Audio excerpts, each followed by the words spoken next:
सूचिदा कैसु नतब cookie नुपी अनि खत्तगी दमकदी MLA मंत्री protest तौकी असुगा वय कुकी नुपी अनि की दमकदी 5 लाख पीदना खेती पुरम पिथोयेबा मणिपुर लेबे एमएलए मंत्री सिंधु दना फंद्र प्रोटेस्ट तौरी मैतै नुपी अखोयगी ना इज्जत आराम वयगे तमथीना हतुन नैथोजिबो ngasi एमएलए मंत्री सिंधु वाहियब हाइदिस नकन मसिगी खोंगजंगची कोकोमीगी कांगुना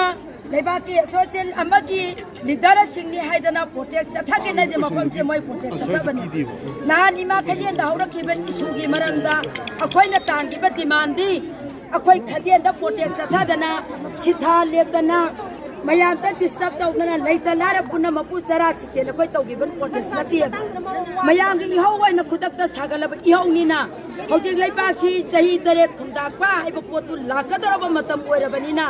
आईगी इचा इशू कलौसी ममा वैबा सिंगना हौजिति लान खाके सेतना नुपी लान खार वन हौर सेदना ना लाथोखरबनेबा अदुगा पुंग मंगा बोगी मनुंगदा सेमना इमा खैदेनदा लापिरगा प्रजा मियांगी ममांगा कुकी एमएलए तरा डिस्क्वालिफाइड तौबा अस्पाल लथोकपा हाइदना लाथोक्रिगैदी अखोय पुंग मंगा बोग लेमिनसी सिगी मतुंगदा लात्रगदी बंगलोदा थोमजलगा प्रजा मियाम चंगदा फपतगी दायित्व सरकार की दायित्व नहीं हैदना मयाम यामिनगा बिसुनेबा अदुगा कुकोमीना लायरगा वगी डिसीजन मयाम अम पोरागा मफमसिदा मोइन इलेक्शन की बनेबा इमा मयामसिना डिसीजन अम लौबो लोका अदुबो अमसु कोरसु लेबाकी इशू अमने अदना खदियन सिगी अयाबे यावनरेरगा खदियन the फमबाइसि कर्फ्यूनेबा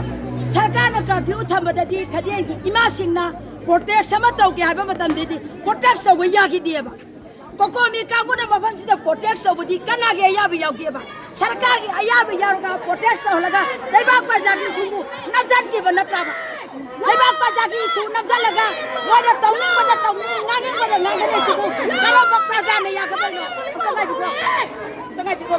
ngarang matada masigi matam lakpada pung mari tara mathoya na ngainaba matamda akhona wadhaigi नुमिन निनी होमनी तरी नि न चोंदरगदी सुदन मोदरा तांदरा चारिबा इमा खैदे ने हिंगिबा गुमे हसिना करम माइ तौबा अदगी सुजी तोगना करी इज्जत मिचल लाकदोइबा कमाइ तौसि गाबदा मोइगी मी सिंगना ngara अखोइ बिया थिना गांगी नुपिन जाले साबिम यावरै अखोइ बु मी वना गांगे नुपा चामदुना सु अखोइ बु मी ओ गांगे पर्सनल लाइफ पसैजे द मियाम नु इहाउ दबु माइना दी पर्सनल लाइफ थोगा नामनि अखोइ पेंदे नोइदा कैनोम ता हमजगेबा हजिकतगी इहौजे कोकोमिने तौरिबि इहौजे मखाताना मोइगी इहौजे पामद्रे अदुबो अखोइगी ओइबा गसि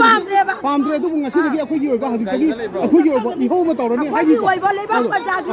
इहौमा तौरनि हौगदुबि इहौजे करू इहौनो कमाइ तौगदगी हाइबदो मालियोगी ममा ओइबि हाइबा खुदेमक्सिना ngasi याबा नबिसिदगी दिराइ बक इमादो इमा केमदा हमजाओगे अदो सुमाइना मतुंग ता कोकोमिना अखोइ खुंगेबा सिबा ओइसरो या बिगिदे सरौ सुया या कोइ सिबा कोकोमिगे हादा ता कोइ प्रजा त लैरोइ प्रजा खतने डिसीजन लरगा इराइ बक कन्न बहना कनि ngasi ko ko mo na lo na